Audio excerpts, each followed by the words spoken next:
Tegak begini. Inilah hukum. Dalam kenyataannya dia bengkok. Dia tajam ke bawah, dia tumpul ke atas. Dan kondisi ini tidak boleh didiamkan, tidak boleh dibiarkan dan harus berubah. Karena itu kita mendorong perubahan, mengembalikan hukum menjadi tegak kepada semuanya. Dan bila kita saksikan hari ini ada satu orang milenial bisa menjadi calon wakil presiden. Tetapi ada ribuan milenial, generasi Z yang peduli pada anak-anak bangsa, yang peduli pada mereka yang termarginalkan. Ketika mereka mengungkapkan pendapat, ketika mereka mengkritik pemerintah, justru mereka sering dihadapi dengan kekerasan, dihadapi dengan benturan, dan bahkan gas air mata. Apakah kondisi ini akan dibiarkan? Tidak, kita harus lakukan perubahan. Papua adalah rumit karena di situ terjadi suatu gerakan separatisme. Dan gerakan separatisme ini kita sudah ikuti cukup lama. Kita melihat ada campur tangan asing di situ. Dan kita melihat bahwa kekuatan-kekuatan tertentu selalu ingin Indonesia disintegrasi dan pecah. Untuk itu memang masalah hak asasi manusia itu menjadi sesuatu yang harus kita utamakan. Dan diantaranya juga kita harus lindungi seluruh rakyat Papua. Karena di situ kelompok teroris sekarang itu menyerang orang-orang Papua sendiri, rakyat yang tidak berdosa, perempuan, orang tua, anak kecil yang tidak bersenjata, diteror oleh kelompok teroris separatis ini. Jadi rencana saya pertama adalah tentunya menegakkan hukum, memperkuat aparat-aparat di situ, dan juga mempercepat pembangunan ekonomi. Dan Presiden Joko Widodo adalah Presiden di Republik Indonesia yang paling banyak ke Papua. Paling banyak ke Papua. Kalau tidak salah sampai hari ini beliau sudah lebih dari 19 kali ke Papua. Dan peningkatan pertumbuhan ekonomi di bawah pemerintah Pak Jokowi yang paling pesat, yang paling tinggi selama sejarah Republik Indonesia.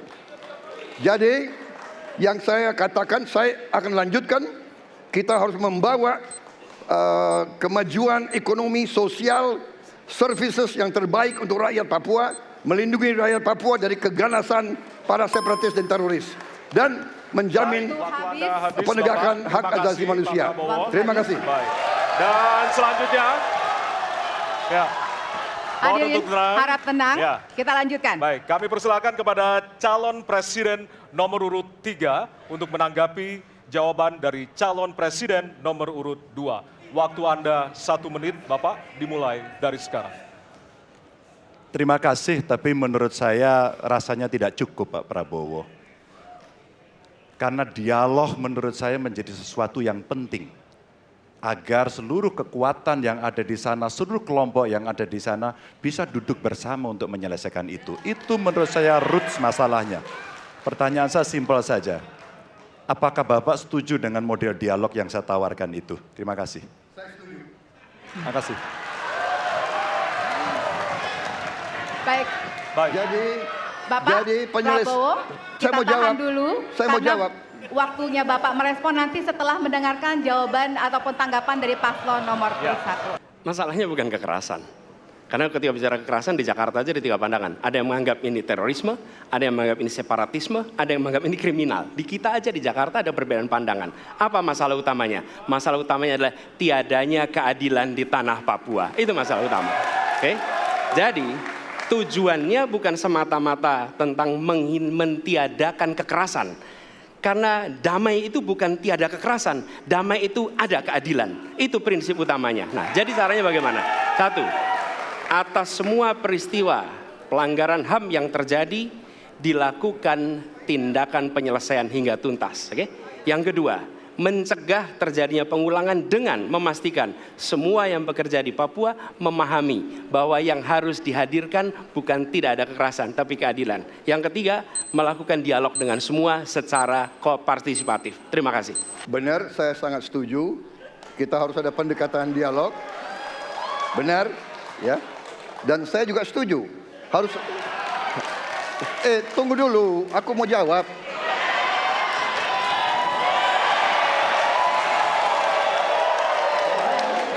Jadi, benar keadilan. Benar sekali, harus ada keadilan. Tetapi saya mau mengatakan, tidak sesederhana itu, Pak Anies. Ada faktor-faktor lain, Pak Anies.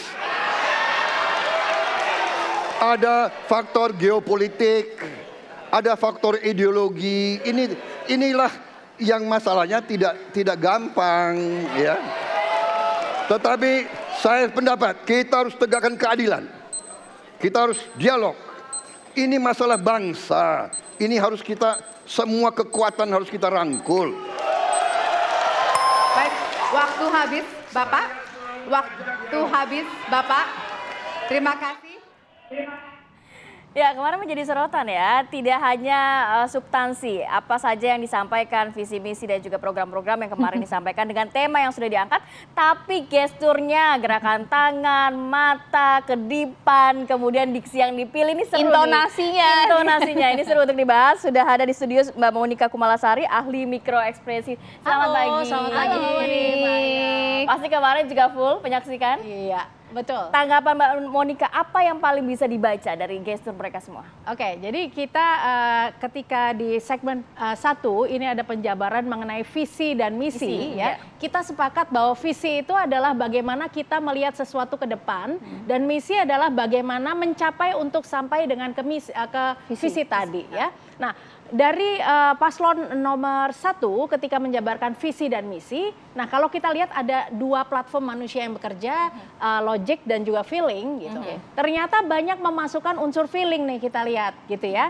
Jadi yang pertama adalah ketika mencolek mengenai paslon sebelah ya, sempat ada sindiran dan sebagainya gitu cawapres. ya. Nah, maka kita katakan bahwa dalam konteks kita berbicara mengenai visi dan misi ini tidak fokus, tetapi menjadi suatu momen untuk menyampaikan apa yang dirasakan. Strategi gitu. itu kayaknya ya, Mbak ya. Apa yang dirasakan, justru malah kalau kita bicara ini adalah suatu perasaan yang diungkapkan. Misinya tidak begitu sampai gitu tidak ya. begitu sampai begitu ya. Dan kemudian ketika kita di paslon nomor 2 ya mengenai visi misi ini adalah jelas sekali nyata bahwa berbicara mengenai kepemimpinan sekarang dan kemudian melanjutkan apa yang akan dilakukan gitu ya. Nah, kemudian di paslon nomor 3, nah ini justru menarik sekali karena menceritakan mengenai Indonesia ke depan, tetapi membawa hasil riset dari Sabang beberapa sampai daerah dan kemudian solusi apa yang ingin ditawarkan seperti internet gratis, ada puskesmas di setiap desa dan sebagainya. Jadi kalau kita di yang pertama nih ya, jadi kalau kita mengulas ini sebetulnya harus dinetralkan dulu. Ya. Jangan preferensi politik jangan jangan dulu karena kita sama-sama belajar terus kemudian menilai gitu ya. Nah, jadi kalau kita melihat pada penjabaran visi dan misi, yang satu ini masih membawa perasaan sayang sekali kalau digunakan untuk hal ini. Nah, dalam hal ini Pak Ganjar sudah transform pada saat momen-momen yang lalu beliau juga melakukan ini, tetapi sekarang nggak, udah lebih fokus. Ini kan baru segmen 1 ya Mbak ya, itu dia. Nanti kita juga baca tadi kan juga sempat disampaikan pada saat ketiga paslon debat mengenai Papua. Nah itu banyak gestur yang bisa dibaca. Usai jeda ya Mbak Monik ya, sesaat lagi untuk Anda.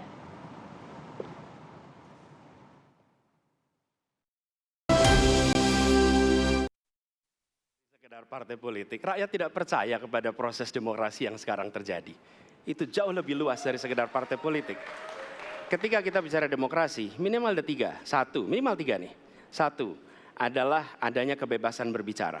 Yang kedua, adanya oposisi yang bebas untuk mengkritik pemerintah dan menjadi penyeimbang pemerintah. Yang ketiga, adanya proses pemilu, proses pilpres yang netral, yang transparan, jujur, adil. 3. Dan kalau kita saksikan akhir-akhir ini, 2 ini mengalami problem. Kita menyaksikan bagaimana kebebasan berbicara menurun, termasuk mengkritik partai politik. Dan angka demokrasi kita menurun, indeks demokrasi kita. Bahkan pasal-pasal yang memberikan kewenangan untuk digunakan secara karet kepada pengkritik, misalnya Undang-Undang ITE atau pasal 14, 15 Undang-Undang Nomor 1 tahun 1946. Itu semua membuat kebebasan berbicara menjadi terganggu. Yang kedua, oposisi, kita saksikan minim sekali adanya oposisi selama ini. Dan sekarang ujiannya adalah besok. Bisakah pemilu diselenggarakan dengan netralitas, dengan adil, dengan jujur? Ini ujian ketiga. Mas Anies.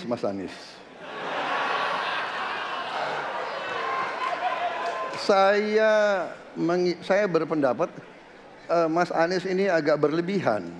Mas Anies mengeluh tentang demokrasi, ini dan itu dan ini. Mas Anies dipilih jadi gubernur DKI menghadapi pemerintah yang berkuasa. Saya yang mengusung Bapak.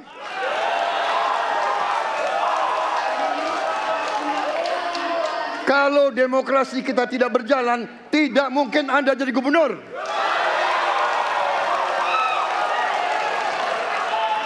Kalau Jokowi diktator, Anda tidak mungkin jadi gubernur. Saya waktu itu oposisi, Mas Anies. Anda ke rumah saya, kita oposisi, Anda terpilih. Waktu habis, Bapak. Harap tenang. Bapak Prabowo. Baik. Terima kasih. Ketika kita menghadapi sebuah proses demokrasi, di situ ada pemerintah dan ada oposisi. Dua-duanya sama terhormat.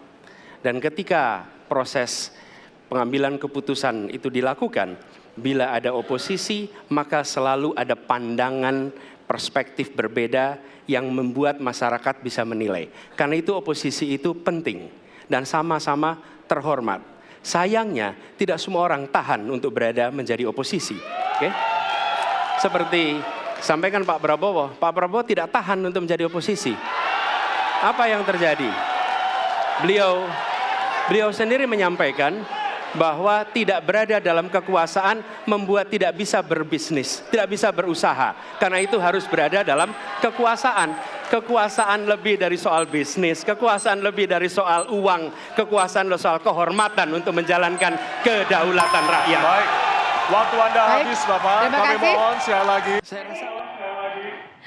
Seru. Oke, ini part seru ketiganya kita kayaknya bisa baca secara mikroekspresi langsung saja Mbak Monik. Tadi kayaknya udah menilai bagus banget, ada alis naik dan sebagainya gitu ya. Jadi kalau kita lihat nih tadi dari facial expression itu adalah emosi yang tidak bisa kita pungkiri yang paling dirasakan oleh mereka. Nah, ketika menjawab tadi yang terakhir ini, Pak Anies juga dengan alis yang mengangkat dan sebagainya, kemudian diikuti dengan Ngomongin intonasi, demokrasi dan oposisi ya. kemudian intonasi juga suara yang meninggi, which is biasanya Pak Anies tidak seperti ini, gitu ya. Artinya faktor emosi itu berperan sekali ketika menyampaikan mengenai hal tersebut.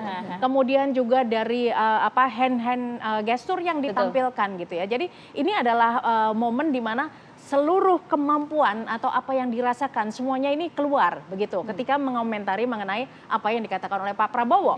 Nah, kalau kita melihat dari Pak Prabowo ya, facial expression ini agak tidak menjadi prioritas kalau saya karena melihat dari beberapa baseline beliau gitu. Misalnya gini, gerakan bibir gitu ya, itu jangan diartikan atau melihat kepada hal tersebut karena bagi orang lain misalnya nggak tanda kutip nyinyir gitu nggak ya? Enggak. Misalnya dikatakan bagi orang lain ini menjadi nyinyir, tetapi baseline beliau memang seperti ini. Mungkin ini adalah jadi di wajah itu kita memiliki lebih dari 53 muscle otot gitu ya. Nah, ini adalah terkait juga dengan riwayat kesehatan misalnya seperti itu ya. Kalau buat perempuan mungkin dengan treatment wajah yang dilakukan dan sebagainya sehingga ini kita kesampingkan. Tetapi hal yang paling bisa kita lihat di sini adalah mengenai suara gitu ya, intonasi maupun tone suara. Dan juga gerak tangan. Dan juga gerak tangan gitu ya. Jadi kalau ketika mengatakan Mas Anies, Mas Anies 2 kali itu 2 kali ya. Kita lihat verbalnya ya, sesuatu yang berbeda. Terus kemudian juga dari suara, kalau pakai suara tone atas itu udah biasa Pak Prabowo ya, itu menjadi baseline beliau. Jadi lebih kemana? Tapi kalau misalnya dengan suara tone bawah, ini adalah suatu emosi yang beliau sudah tahu sekali dan ini emosi yang mendalam. Jadi, Mas Anies ini bukan beliau begitu. Jadi ketika kita melihat ada leakage dari baseline yang biasanya, maka kita pertanyakan ada emosi apa ya? Atau memang sudah tahu pertanyaan ini akan dilontarkan? Ya, Jadi ada emosi yang terpendam sebenarnya gitu ya. Jadi sebetulnya tidak perlu dijabarkan secara verbal, tetapi kan kita saling tahu lah, bisa ada di sini. Nah, dengan menggunakan suara bawah ini suatu penjelasan sekali yang sangat-sangat clear, transparan sekali bahwa kita sama-sama tahu seperti itu. Ditutup dengan jogetnya sedikit tadi. Dan mengenai ditutup dengan joget gitu. Kalau kita lihat di panggung-panggung sebelumnya, ini adalah faktor emosi yang sangat berperan. Dan kemudian ini ketika banyak ahli juga mengatakan bahwa emosinya Pak Prabowo. Nah, ini adalah mekanisme atau coping atau saya mengatakan ini adalah antitese ketika mau emosi joget aja. Gitu ya. Jadi perubahan fisiologis itu akan mengakibatkan perubahan emosi. Gitu. Dan mungkin itu memang yang berbeda kalau kita saksikan dengan debat 2019 atau karakter Pak Prabowo seperti biasanya gitu. Jadi memang ada perubahan pola komunikasi, strategi yang diatur di sana, Mbak. Betul. Ya. Kalau melihat Pak Ganjar yang mencermati pernyataan kedua belah pihak dengan senyuman, ya itu gimana? Ada nggak sih arti senyuman seorang Pak Ganjar yang mana gitu? begitu? Karena kayak kalau kita melihat banyak arti nih gitu. Jadi penampilan Pak Ganjar ini social smile itu sangat mendukung sekali, ya.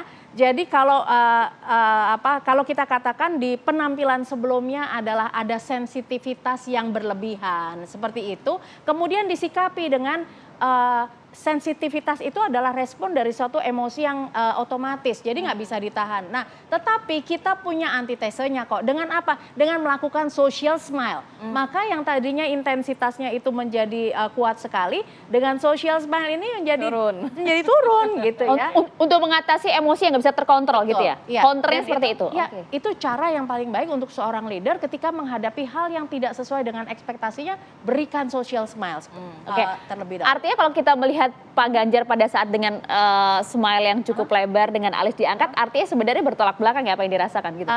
Gini, social smile itu semakin sering ditampilkan, maka antara fisiologis tubuh dengan perasaan itu sama nyambung.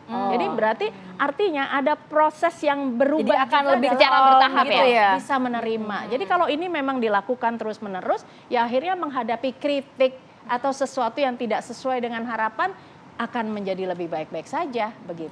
Itu yang akan dicoba oleh seorang Pak Ganjar. Tapi tadi kalau kita lihat pada saat membahas soal oposisi, pada saat Pak Anies menanggapi Pak Prabowo, membahas soal nampaknya ada yang nggak tahan nih dengan oposisi seperti Pak Prabowo gitu ya. Pak Anies tadi kalau kita lihat sempat mengangkat alisnya. Itu artinya apa, Pak?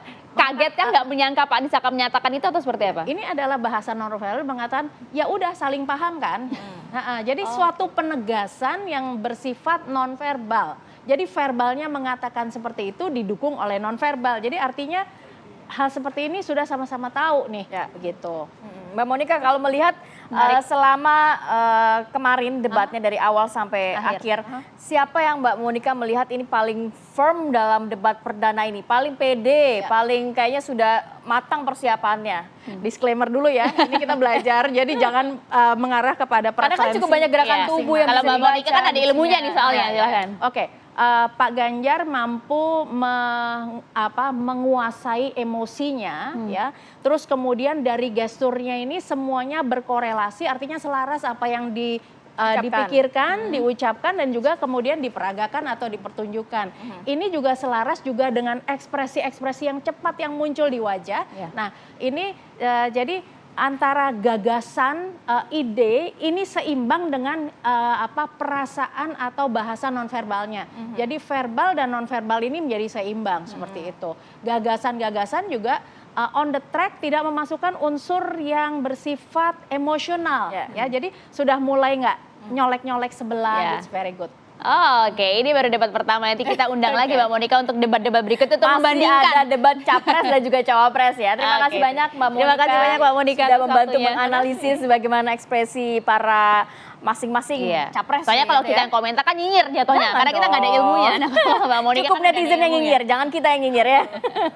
Oke, kita juga harus jeda dulu sejenak, nanti kita akan hadirkan juga mengenai substansinya ya. Nah, apa saja yang kemarin dibahas, apakah juga ini sudah tepat sasaran dengan menjawab solusi dari permasalahan bangsa. Kita akan kembali sesaat lagi.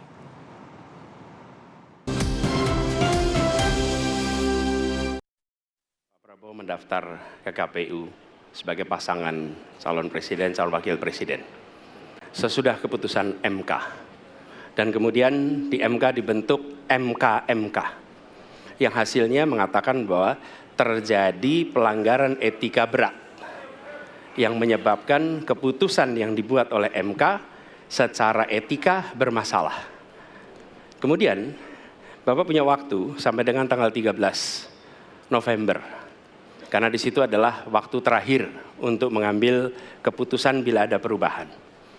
Sesudah Bapak mendengar bahwa ternyata pencalonan persyaratannya bermasalah secara etika, pertanyaan saya, apa perasaan Bapak ketika mendengar bahwa ada pelanggaran etika di situ? Jadi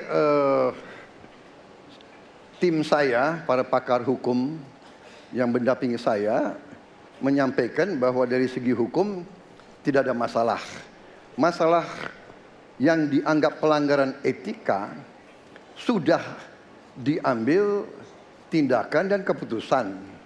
Ya, waktu itu oleh pihak yang diberi wewenang, kemudian sudah ada tindakan, dan tindakan pun itu masih diperdebatkan karena yang bersangkutan masih memproses. Tetapi intinya adalah bahwa keputusan itu final dan tidak dapat dirubah. Ya, saya laksanakan. Ya, dan kita ini bukan anak kecil, Mas Anies. Ya. Anda juga paham, ya. Sudahlah, ya. Sekarang begini, intinya rakyat yang putuskan, rakyat yang menilai. Kalau rakyat tidak suka Prabowo dan Gibran, nggak usah pilih kami, saudara-saudara sekalian. Dan saya tidak takut tidak punya jabatan, Mas Anies. Sorry ya. Sorry ya. Para penal, Mas Anies, saya tidak punya apa-apa. Saya sudah siap mati untuk negara ini. Baik. Ada ordal di mana-mana yang membuat meritokratik nggak berjalan, yang membuat etika luntur. Dan ketika fenomena ordal itu bukan hanya di masyarakat, tapi di proses yang paling puncak terjadi ordal, maka rakyat kebanyakan, dan ini saya rasakan beberapa waktu yang lalu, beberapa orang guru berjumpa dengan saya dan mereka mengatakan, Pak, di tempat kami pengangkatan guru-guru itu mendasarkan ordal. Kalau tidak ada ordal, nggak bisa jadi guru, nggak bisa diangkat. Lalu apa jawabannya? Atasan saya bilang, wong yang di Jakarta aja pakai ordal, kenapa kita di bawah tidak boleh pakai ordal? Negeri ini rusak apabila tatanan waktunya itu hilang. habis. Mas Anies, dalam demokrasi, kekuasaan tertinggi ada di rakyat. Hakim yang tertinggi adalah rakyat. Tanggal 14 Februari, rakyat yang akan mengambil keputusan. Kalau kami tidak benar, salah, berkhianat, rakyat yang akan menghukum kami.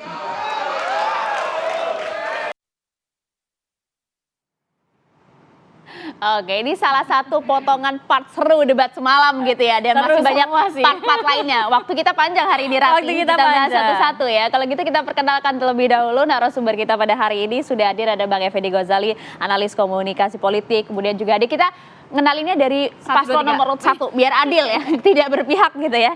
Nomor urut 1 sudah hadir ada Mas Solih, juru bicara Timnas Anies Mohaimin, kemudian juga ada Pak Supriyansa, juru bicara TKN Prabowo Gibran, kemudian juga sudah hadir ada Mas Rinto Wardana, juru bicara TPN Ganjar Mahfud. Selamat pagi Bapak-bapak semuanya. Bapak sudah hadir. Selamat pagi, assalamualaikum.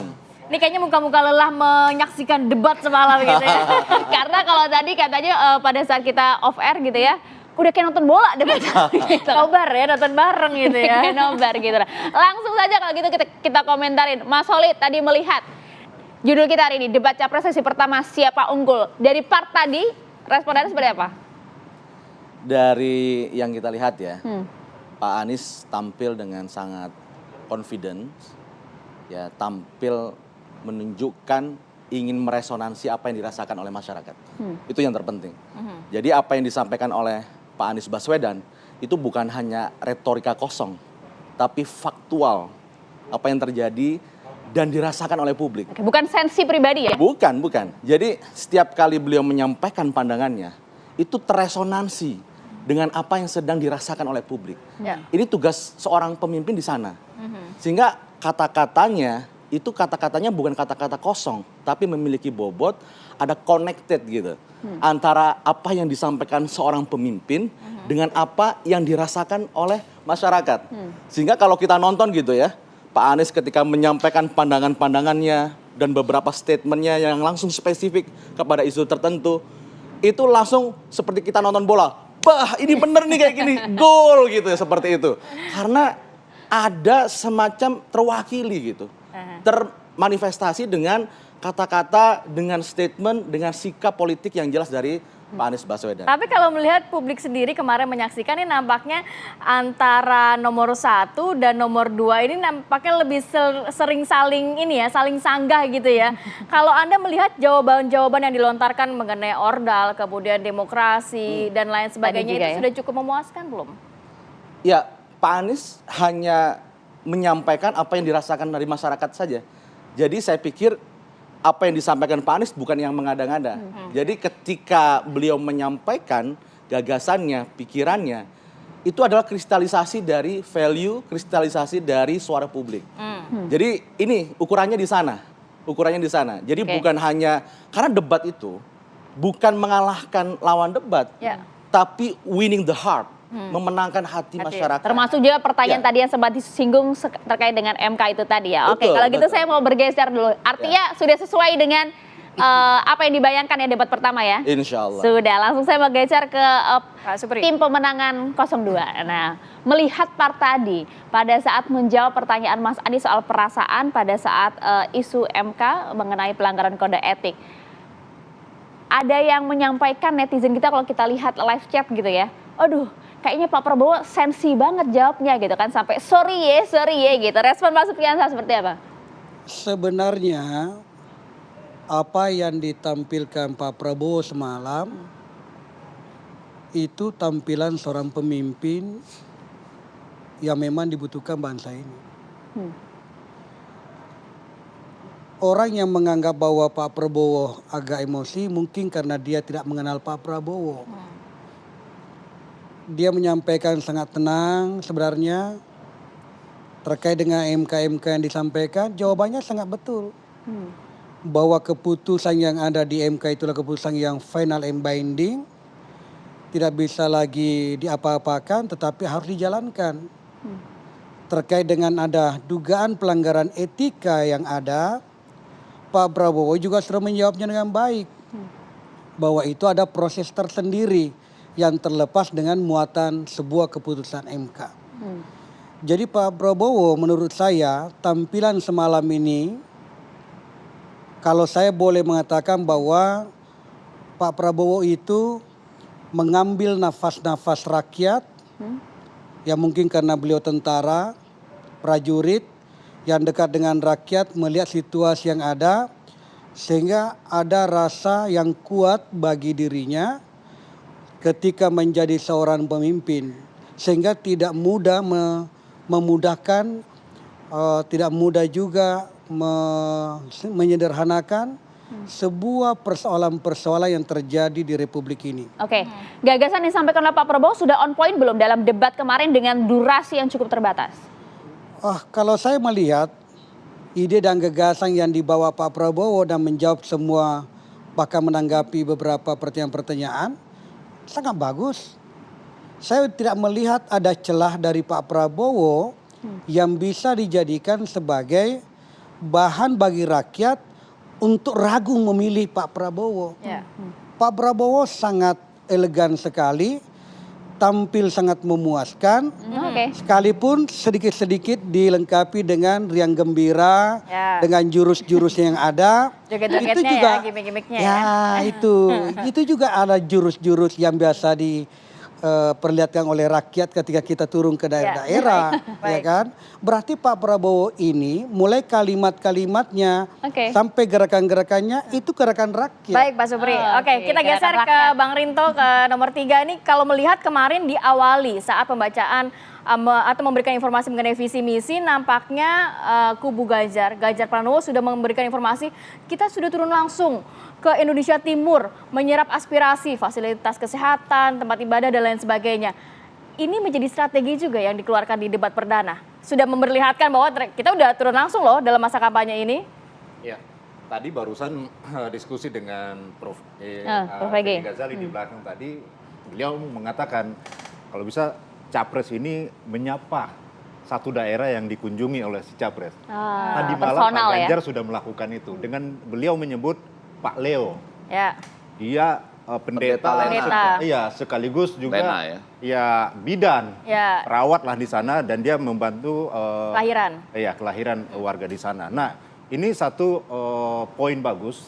Kalau kami lihat secara garis besar semalam, apa yang kami melihat dua hal ya dari Pak Ganjar, yaitu terkait dengan performanya. Performanya semalam sangat bagus, sangat prima sekali, dan dengan tenang menjawab seluruh pertanyaan dengan runut dan artikulasinya jelas. Lalu kemudian yang kedua terkait dengan substansi yang disampaikan oleh beliau, semuanya tersampaikan dengan baik, dengan jelas. Ada isu terkait dengan harga yang harus diturunkan, yang bisa dijangkau oleh rakyat kecil sekalipun. Lalu kemudian terkait dengan, yang kedua terkait dengan penyediaan lapangan pekerjaan, yang ketiga terkait dengan pemberantasan korupsi. Itu beliau sampaikan dengan sangat bagus. Dan kesimpulan kami semalam, juaranya adalah Ganjar Pranowo malam. Ya bahaya kalau jawabnya pasangan lain soalnya Mas Rinto. Karena 0102 itu masih terjebak dengan isu romantisme masa lalu. Apa sih yang dilihat dari 0102 yang menurut Anda kurang nih gitu? Kayaknya nampak menikmati sekali soalnya gitu ya. Apa romantismenya apa? Apa yang ini? Jadi kan semalam kan kita bisa melihat bagaimana Pak Prabowo mengungkit kembali masa lalu pilkada DKI ya kan, bahwa ada jasa masa lalu yang seharusnya Pak Anies itu harus hargai seharusnya. Ini kan ada etika-etika publik yang menurut Pak Prabowo, perspektifnya Pak Prabowo semalam kalau saya lihat yang harus dihargai oleh Pak Anies. Tetapi ya namanya hak politik, Pak Anies juga punya hak untuk dipilih kan, ditentukan sebagai capres untuk bisa masuk ke kontestasi Pilpres. Kalau Pak Anies apa romantisme yang kemarin diungkit gitu? Ya romantisnya Pak Anies itu adalah ya masih terkait dengan hal itu juga sih sebenarnya, saling membela diri lah. Tadi. Ya dari segi posisi itu. Jadi ya 0102 saling inilah adu seru lah. Oke. Dari 03 nampaknya menikmati ya dan drama itu. 03 menikmati permainan. Bang Ege menikmati juga Bang Ege. Pertama-tama terkait dengan sepak bola dulu karena waktu kita ini agak panjang ya.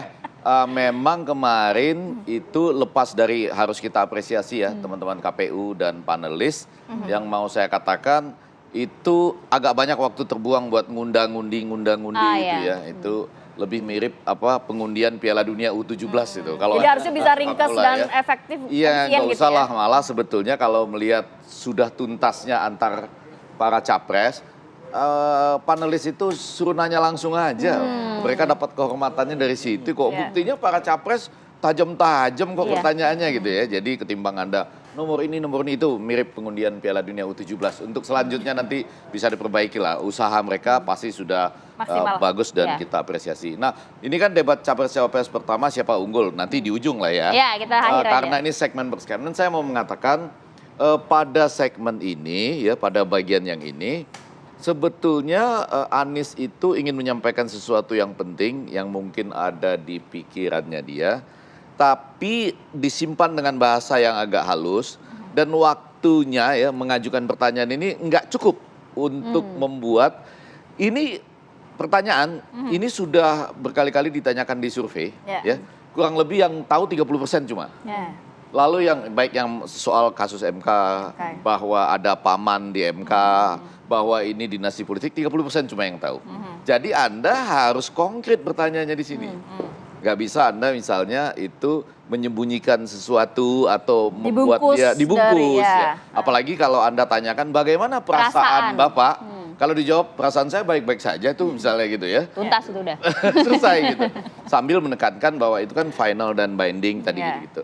Nah maksud saya kan mestinya tuh ada beberapa kalimat yang mengatakan ya. Berarti strong aja Ordal itu pertanyaannya siapa gitu sebetulnya? ya. Ordal siapa itu? Pamannya kan Ya, gitu ya ya. dalam konteks itu gitu. Ya. Jadi bungkusnya kita tahu bahwa ini ada paman, lalu ada ini ada. Jadi lebih tajam gitu. Oke. Nah, Anies nampak hati-hati artinya. iya, agak terlalu hati-hati di sini. Nah, pada bagian lain di sini memang pada bagian ini menurut saya walaupun mungkin orang lain nggak terlalu puas ya. Orang yang mengerti hukum, yang mengerti etika bisa nggak terlalu puas dengan jawaban Pak Prabowo. Betul. Tapi jangan lupa ketika dia dari awal debat sampai ini kan bagian agak ujung ya. segmen 3-4 Segmen lah. antara saling sanggah, bukan lagi berbasis pertanyaan panelis. Itu Pak Prabowo itu sudah dapat dengan semacam kalimat Mas Anies gitu ya. 2 kali diulang. Di awalnya itu ada Pak Anies gitu ya. Kalau tactical secara debat sederhana dan harusnya di debat yang akan datang harus dipakai. Ketika dapat jawaban, Mas Anies harus bilang Pak Prabowo. harus Wah, harus menimpali dengan dong. yang Iya. sama. Secara gitu ya. komunikasi politik. Iya, ya karena kan di satu sisi ini bisa menunjukkan bahwa ini kolokial tenang di panggung yang Mas Anies, tapi juga mengatakan, aduh, Anda sebetulnya sih kurang lengkap tahu apa sih kurang lebih ya kalau iya. bicaranya Sampai di sana, Bang Ege. di anu ya. Jadi mestinya itu harus ada 1-2 kali dijawab. Mungkin nanti di debat lain. Nah, Pak itu dia, kedua mungkin. Pak Prabowo gitu ya. Nah, sampai di sana Bang Ege, artinya nanti kita ingin melihat juga secara komunikasi politik ini ada yang beda tidak sih dari ketiga pasangan calon ini? Dibahasnya usai jeda ya, biar lebih lengkap lagi. Sesaat Saya lagi mau untuk masuk Anda. soal isinya ya.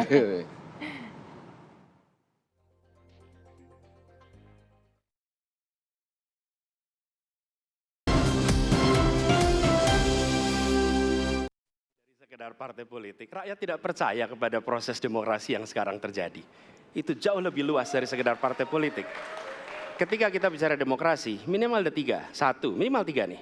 1 adalah adanya kebebasan berbicara. Yang kedua, adanya oposisi yang bebas untuk mengkritik pemerintah dan menjadi penyeimbang pemerintah. Yang ketiga, adanya proses pemilu, proses pilpres yang netral, yang transparan, jujur, adil. 3. Dan kalau kita saksikan akhir-akhir ini, 2 ini mengalami problem. Kita menyaksikan bagaimana kebebasan berbicara menurun, termasuk mengkritik partai politik. Dan angka demokrasi kita menurun, indeks demokrasi kita.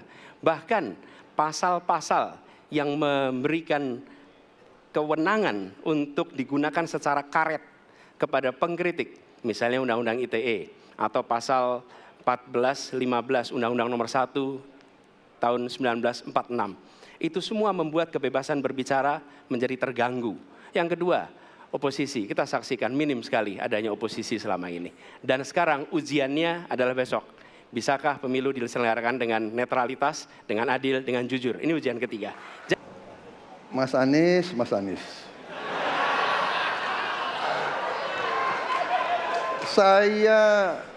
Saya berpendapat Mas Anies ini agak berlebihan.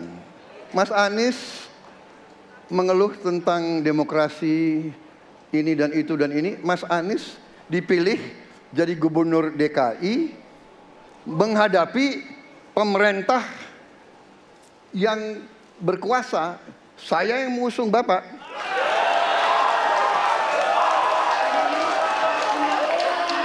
Kalau demokrasi kita tidak berjalan, tidak mungkin Anda jadi gubernur.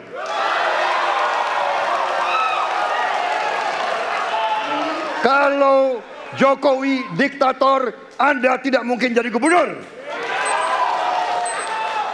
Saya waktu itu oposisi, Mas Anies. Anda ke rumah saya, kita oposisi, Anda terpilih. Waktu habis, Bapak. Harap tenang. Bapak Prabowo. Baik. Terima kasih. Ketika kita menghadapi sebuah proses demokrasi, di situ ada pemerintah dan ada oposisi. Dua-duanya sama terhormat. Dan ketika proses pengambilan keputusan itu dilakukan, bila ada oposisi, maka selalu ada pandangan perspektif berbeda yang membuat masyarakat bisa menilai. Karena itu oposisi itu penting dan sama-sama terhormat. Sayangnya tidak semua orang tahan untuk berada menjadi oposisi. Oke? Seperti sampaikan Pak Prabowo tidak tahan untuk menjadi oposisi. Apa yang terjadi? Beliau sendiri menyampaikan bahwa tidak berada dalam kekuasaan membuat tidak bisa berbisnis, tidak bisa berusaha. Karena itu harus berada dalam kekuasaan. Kekuasaan lebih dari soal bisnis, kekuasaan lebih dari soal uang, kekuasaan soal kehormatan untuk menjalankan kedaulatan rakyat. Baik, waktu Anda habis Bapak. Prabowo terhadap putusan MK yang melahirkan MK-MK itu. Itu aja. Saya kira mengenai Mahkamah Konstitusi, aturannya sudah jelas, kita juga bukan anak kecil, rakyat kita juga pandai, rakyat kita lihat, rakyat kita tahu. Mas Ganjar, kita tahulah ya bagaimana prosesnya, ya. Yang intervensi siapa? Ya kan? Yang intervensi siapa? Tapi intinya adalah kita tegakkan konstitusi, kita tegakkan undang-undang, kita perbaiki yang kurang sempurna, dan kita patuh kepada komitmen. Oke, menarik. Langsung saja Pak Ege, cara komunikasi politik melihat ini topik tadi Pak Anies maupun Pak Ganjar juga sempat menanyakan hal yang sama mengenai MK dan juga pelanggaran etik di sana. Pak Prabowo menjawabnya dengan penuh emosional, menggebu-gebu lah. Yang bagian pertama lebih menggebu-gebu ya. Itu salah satu best moments ya. Jadi salah satu bagian yang tidak terlupakan dari debat kemarin. Dan Rinto jadi benar bahwa Ganjar yang menikmati itu karena ini dua orang lagi buka-buka buku lama, romantisme katanya ya. Pada bagian itu saya mau mengatakan Anies unggul dalam konteks gini, lihat ya. Jadi Pak Prabowo tetap menggunakan Mas Anies gitu ya, bahwa menceritakan Anda dulu maju, kita oposisi dan lain-lain gitu ya. Dan bagi orang lain kan itu menjadi menarik.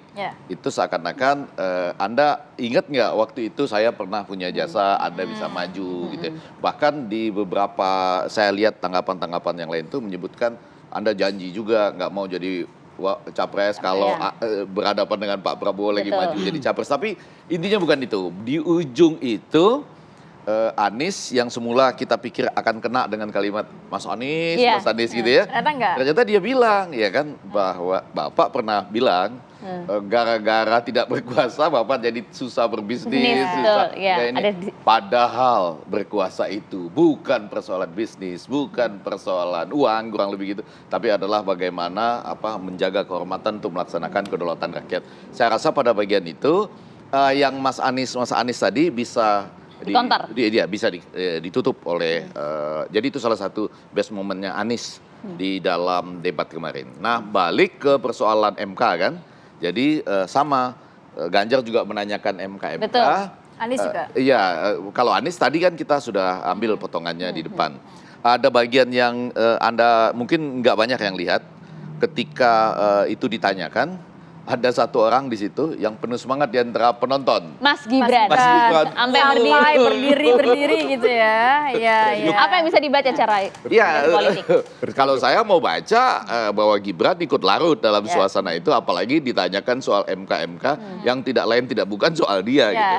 Jadi saya lebih semangat lagi menunggu tanggal 22 sih. Tapi pada bagian pertanyaan tadi, Ganjar itu mencoba menyampaikannya ya, itu secara agak lebih pendek saja ya, bagaimana Anda menanggapi tentang MK dan lagi-lagi saya rasa pada bagian jawabannya ya kalau itu tidak Anda kemukakan apa yang ada di balik MK sama aja. Ganjar juga sama seperti Anies enggak ini, dan Pak Prabowo tinggal mengatakan ya ini lebih pada sudah final dan binding ya nanti serahkan kepada rakyat. Terjawab ya itu ya? Iya terjawab. Walaupun sedikit lagi ya. Saya agak kurang setuju mungkin dengan pernyataan Pak Prabowo gitu. Kita sama-sama tahu gitu-gitu ya. Kita bukan anak kecil gitu ya. Apa itu? Gitu? Itu dia. Apa itu maksudnya? Dijawab, Pak Supri. Apa itu maksudnya Pak Supri? Jadi kalau saya melihat ini bahwa kalimat itu muncul bahwa mungkin orang sudah paham tentang peristiwa-peristiwa yang ada di MK. Tetapi toh masih muncul dalam pertanyaan. Pahamnya seperti apa? Kita pahamkan juga yang nggak paham gitu. Orang kan memahami bahwa di MK itu yang diuji apa? Norma. Kalimatnya. Jadi orang tidak, kan gini, orang berperkara di MK itu bukan karena Gibran. Gibran juga bukan di situ yang berperkara. orang lain berikut bahwa putusan itu bisa Mas Gibran mendaftar menjadi calon wakil presiden, maka itu tidak menjadi sebuah larangan. Kan begitu modelnya. Siapapun boleh. Bukan juga Mas Gibran boleh. Saya juga boleh. Saudara-saudara saya yang lain di luar sana boleh. Walaupun boleh. sempat dikatakan oleh Pak Anies bahwa Anda punya kesempatan sampai tanggal 13. Iya, jadi maksud saya begini. Bahwa siapapun yang pernah menjadi kepala daerah, lalu dia berumur di bawah 40 tahun dalam putusan itu, maka dia boleh mendaftar menjadi cawapres jika ada calon presiden yang melamarnya. Tapi saya mengambil nafasnya satu sisi itu saja. Tetapi yang saya mau sampaikan bahwa Pak Prabowo ini menjawab ini pertanyaan-pertanyaan tadi malam ini adalah jawaban-jawaban dari hatinya yang tulus. Sudah sesuai artinya ya? Tulus, sesuai. Baik. Kenapa? Karena Pak Prabowo ini kita bisa lihat, ditanya tentang Papua misalnya. Semua orang menggampangkan soal peristiwa di Papua. Tapi Pak Prabowo tidak menggampangkan. Dikatakan Mas Anies misalnya, tidak digampangkan itu menyelesaikan soal Papua. Ada persoalan-persoalan yang harus kita perhatikan dari campur tangan luar negeri, ada geopolitik dia sampaikan. Yang poinnya disampaikan semalam ya. Kita bahas soal MK dulu ya Pak Supri ya. Coba ke nomor 1, Mas Kolit, kalau melihat tadi dijawab juga mengenai MK dan juga ada juga disinggung jasa Pak Prabowo mengenai saat dinyatakan demokrasi, oposisi dan lain sebagainya. Ya, sebelum ke MK saya respon terkait jasa ya. Jadi Pak Prabowo mengungkit jasa itu kita harus tahu pada waktu di DKI itu ia mengusung 2 partai. Ada Gerindra dan PKS. Dan perwakilan dari Gerindra namanya Bang Sandi. Dari PKS waktu itu ada namanya Mardani Alisera.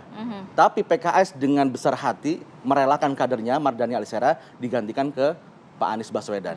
Jadi kalau masalah jasa, PKS di situ ikut terlibat dan memberikan kelegowoan ya, kadernya tidak menjadi calon wakil gubernur. Jadi maksud Anda Pak Prabowo kurang tepat gitu udahlah, ngomong gitu? Itu sudah selesai. Gak usah, itu menunjukkan kita itu sudah harus matang dalam berdemokrasi. Merecall memori seperti itu saya kira tidak pantas lah. Etis. Jadi itu yang pertama, ya. Ini saya komentar itu ya. Makanya PKS tidak mau mengikut itu lagi. Terus yang kedua masalah MK. Pak Anies itu bicara tentang hal yang sifatnya fundamental, yaitu Indonesia sebagai negara hukum, bukan negara kekuasaan. Hukum yang mengatur kekuasaan, bukan kekuasaan yang merubah-rubah hukum. Nah, konteks inilah Pak Anies menyinggung apa itu ordal. Kenapa etika itu lebih tinggi daripada prosedural hukum? Di sini substansinya. Karena itu Pak Anies bukan menganut legalistik prosedural, bukan sekedar menganut prosedural demokrasi. Tapi lebih penting adalah demokrasi substantif. Demokrasi yang menghadirkan Tapi sudah menjawab belum nomor 2, pertanyaan nomor 1. Karena kan seperti kita tahu keberlanjutan yang diusung nomor 2. Sudah terjawab belum pertanyaan-pertanyaan ordal, kekuasaan? Iya, kita sudah melihat tadi jawabannya justru menimbulkan tafsir-tafsir yang lain. Kita ini sudah dewasa, bukan anak kecil. Jadi kita menafsirkan ulang, ini maksudnya apa gitu. Ya kita udah tahu intervensi siapa dan sebagainya. Itu justru memantik pertanyaan-pertanyaan publik. Itu tidak menjawab, justru membuat penasaran. Ganjar sampai nanya justru lagi. Membuat penasaran, ini ada apa sebenarnya gitu kan. Nah inilah, tapi Pak Anies bukan fokus kepada personalnya. Ya, bukan fokus pada personalnya, bukan fokus pada personal Gibran, tapi lebih hal yang substantif, pilar-pilar demokrasi substantif, pilar-pilar negara hukum. Ini yang sedang ingin disampaikan oleh Pak Anies sebagai. Kalau kata 01 sih belum terjawab, makanya kemudian Mas Ganjar juga sempat menanyakan hal yang sama, Mas Rinto. Iya, jadi perdebatan soal MK dan putusan MK kemarin itu sampai saat ini belum berhenti, karena saya mengibaratkan peristiwa itu sebagai sebuah kejahatan pencucian uang. Jadi proses yang terjadi di MK terkait dengan judicial review ya terkait usia capres-cawapres itu adalah merupakan predikat crime, kejahatan induknya gitu loh. Lalu kemudian berproses lahirlah yang namanya ketika dilakukan predikat krimnya, lalu terjadi kejahatannya. Setelah kejahatan baru dari uang yang berasal dari hasil kejahatan itu dimanfaatkan untuk membeli aset, dicuci aset itu. Nah, kalau soal peristiwa ini adalah jawaban debat semalam, Mas, kita fokusnya. Iya, peristiwa ini mengakibatkan, tadi saya sepakat bahwa Gibran itu bukanlah tidak punya dosa sebenarnya di situ. Cuman proses ini yang menjadi dosa gitu loh. Yang menjadi kejahatannya. Dan ini terus diingat oleh masyarakat dan ini diskursus ini tidak pernah berhenti. Lalu akan kemana kita setelah itu? Nah, ini adalah peristiwa bagaimana kita menobatkan pemerintahan saat ini terkait dengan penegakan hukum itu, itulah celahnya, celah noda gitu, nodanya. Dan itu terus diingat orang sampai saat ini. Terjawab nggak menurut Anda soal ini oleh Pak Prabowo? Menurut kami tidak terjawab. Tidak terjawab. Mas Gibran sampai berdiri loh, artinya karena gini. Karena tentang Mas Gibran. Iya, karena yang mendapatkan manfaat terbesar dari proses ini yang terjadi di MK itu adalah Mas Gibran. Walaupun kata Pak Prabowo ini ya tergantung masyarakat aja nanti menilainya seperti apa. Nah, iya, diserahkan makanya lagi kan kepada kita masyarakat. memang akan kembali kepada masyarakat. Apakah masyarakat mau memperhatikan celah noda ini atau tetap membiarkan ini sebagai sesuatu celah noda Pak Supriyansah gitu belum terjawab Pak Supri, gimana dong Pak Supri? Jadi kan gini, saya tidak menganggap bahwa putusan MK itu adalah sebuah noda dan bukan juga pula kejahatan jika ada sebuah undang-undang yang dibuat oleh presiden atau pemerintah bersama DPR lalu digugat di MK, karena itu memang jalan konstitusinya.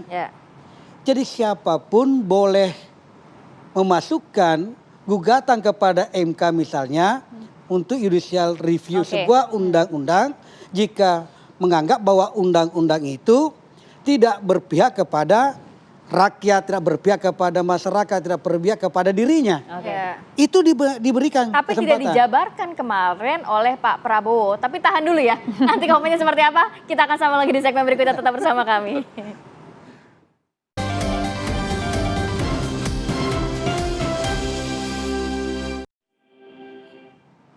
Ya, kembali lagi di Apa Kabar Indonesia Pagi, menyambung pertanyaan yang tadi Pak Supri. Jadi kemarin jawabannya Pak Prabowo juga tidak menjawab mungkin atas pertanyaan 01 dan juga 03 mengenai tadi dikatakan bahwa MK begitu ya.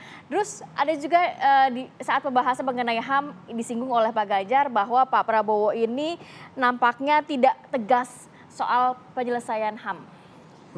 Jadi pertama soal MK yang disampaikan Pak Prabowo bahwa kita bukan lagi anak kecil, semua orang sudah paham. Kalimat itu ditujukan kepada orang yang sudah dewasa, memahami sebuah putusan-putusan hukum yang ada di pengadilan. Tapi kan pemilih kita mayoritas pemilih muda. Karena bukan pemilih muda yang bertanya semalam, yang bertanya adalah pemilih capres. Tapi yang mendengarkan kan pemilih muda juga banyak. Nah, maksudnya gini, capresnya yang bertanya seperti itu, akhirnya dijawablah dengan mudah oleh Pak Prabowo bahwa putusan-putusan seperti MK ini adalah final and binding.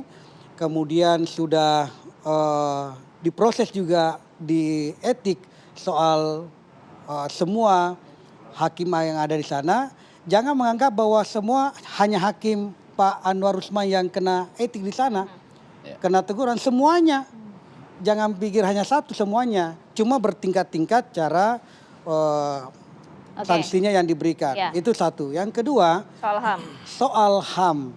Yang dipertanyakan oleh Pak Ganjar, saya kira Pak Prabowo pada saat memberikan jawaban semalam ini secara implisit kira-kira dia sudah menyampaikan pesan kepada Pak Ganjar bahwa persoalan HAM ini tidak ada keraguan bagi Pak Prabowo untuk membangun yang namanya kalau memang ada peradilan yang harus dikhususkan untuk itu, ya kita berikan. Dan sempat menuding bahwa Pak Ganjar Anda mempolitisasi kasus HAM ini. Tendensius, betul. Kalimat itu kenapa keluar? Karena Pak Prabowo merasakan bahwa setiap 5 tahun ini ketika beliau jadi calon, itu lagi ditanyakan. Ada kesan yang ingin ditampilkan para penanya bahwa seakan-akan Pak Prabowo pernah melanggar HAM. Kan gitu modelnya. Oke, gitu nggak Mas Rinto? Tunggu dulu, jadi jangan dulu, di koma dulu Mbak. Koma. Nah olehnya itu, kalau begitu modelnya, saya mengajak kepada seluruh pihak, termasuk Komnas HAM, silakan mengajukan bukti-bukti yang ada kepada Kejaksaan Agung. Tidak ada masalah, supaya kita clearkan ini barang.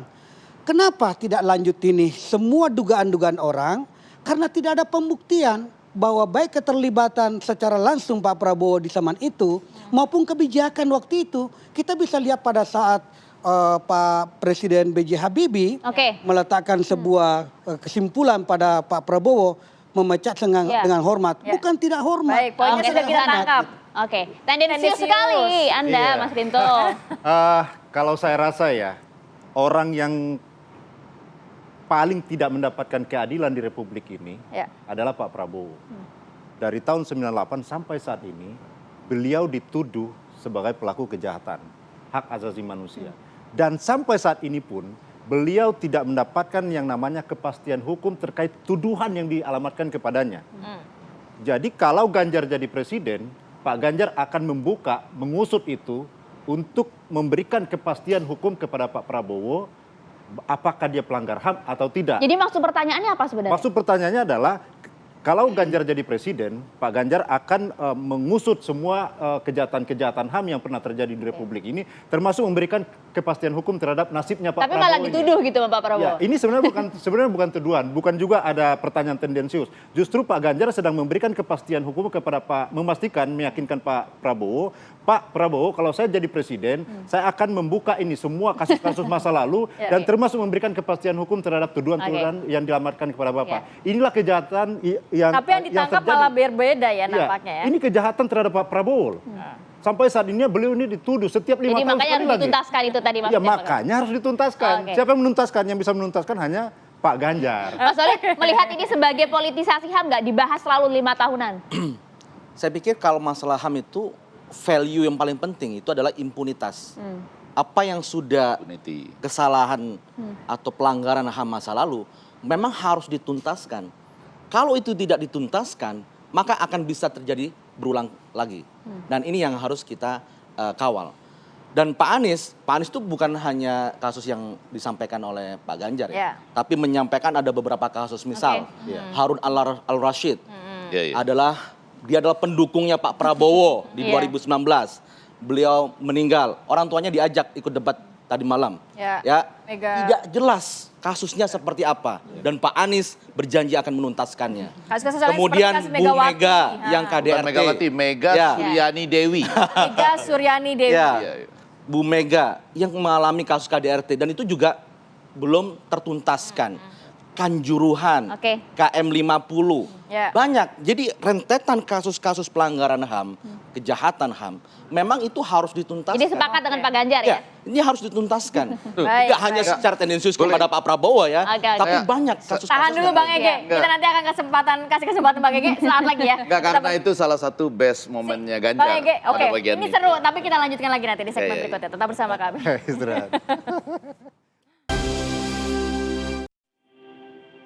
Kayaknya tadi Bang Ege udah gak sabar ya. Udah sekarang langsung masuk ke Anda Bang Ege. Gak sabar karena itu salah satu best moments dalam debat yang kemarin ya. Best moment Ganjar ya? Terlupakan buat Ganjar. Terutama karena sebetulnya sama di debat itu ketika orang menjawab di bawah tekanan waktu, Ganjar ingin mengatakan kan saya cuma nanya 2 Pak. Yang pertama, kalau Bapak jadi presiden, kadang-kadang orang berusaha untuk tidak begitu loh, tidak mengandaikan lawan debatnya jadi presiden gitu. Tapi kalau Bapak jadi presiden itu mau nggak melaksanakan DPR 2 tahun 2009 itu, yaitu pengadilan ad hoc HAM. Lalu yang kedua itu ada 13 orang yang masih belum ditemukan di mana mereka berada. Kalau ketahuan kuburannya tolong tunjukkan gitu ya. Siapa yang bisa menunjukkan, kurang lebih begitulah. Nah kan itu tinggal 2 saja. Yang pertama mengatakan ya mau, dan betul kan Pak Prabowo sudah jawab gitu, iya di akhir. Tapi sebelumnya dijawab dengan ini pertanyaan tendensius. Semua pertanyaan di debat itu tendensius. Mau cek ya, soal pupuk misalnya kan, saya jalan ke Jawa Tengah loh Mas Jawa Ganjar Tengah, gitu ya. Bangka. Ya, ternyata kartu petani Anda itu menyulitkan petani untuk dapat pupuk Ya. gitu. Untung dijawab oleh Ganjar, Pak Prabowo. Yang sulit pupuk bukan cuma di Jawa Tengah, Papua sulit pupuk, Indonesia. Aceh. Ya, tapi kan tendensius mengarah ke pupuk. Sama pertanyaan kepada Anies. Ya. Mas Anies itu bagaimana dengan izin-izin rumah ibadah Iya. yang mungkin sulit karena birokrasi, tendensius. Semua pertanyaan di debat tendensius. Jadi sebetulnya menjawabnya tinggal simple. Yang pertama itu saya mau kan, dan memang Pak Prabowo mengatakan kalau dia jadi kita bikin dong supaya penyelesaiannya once and for all, sekali dan habis itu bangsa bisa maju.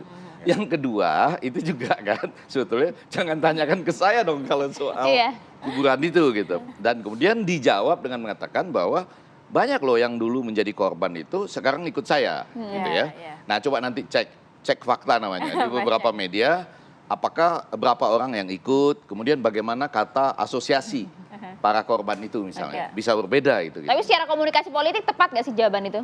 Menurut saya di situ Ganjar yang dapat gitu, karena dia mengulang kembali. Pak Prabowo saya cuma ingin dapat jawaban yang pendek saja terhadap dua tadi, mau tidak melaksanakan pengadilan ad hoc HAM itu, sama di mana tempatnya gitu ya kalau ada itu. Jadi HAM ini pasti akan ditanyakan setiap pemilu, justru gara-gara ya pertama ada peserta yang dikait-kaitkan dengan itu. Dan yang kedua, harusnya ada satu pengadilan yang kemudian mengatakan karena tidak cukup bukti, maka ini tidak boleh lagi dibahas ke depan. Jadi kita berharap dengan itu pemilu selanjutnya, ya siapapun yang jadi nggak ada lagi pertanyaan soal ini. Once and for all. Yang jelas juga kita nantikan bagaimana keseruan debat kedua gitu. Karena lebih seru kalau kata Bang Debat Edi. kedua cawapres. Terima kasih banyak Bapak-Bapak, saya sekali waktunya sangat terbatas. Hari ini sudah hadir, sehat selalu. Assalamualaikum. Oh iya, Oke, pemirsa. Kami akan jeda terlebih dahulu ya. Saat lagi kami akan kembali untuk Anda tetap bersama kami di Apa Kabar Indonesia Pagi.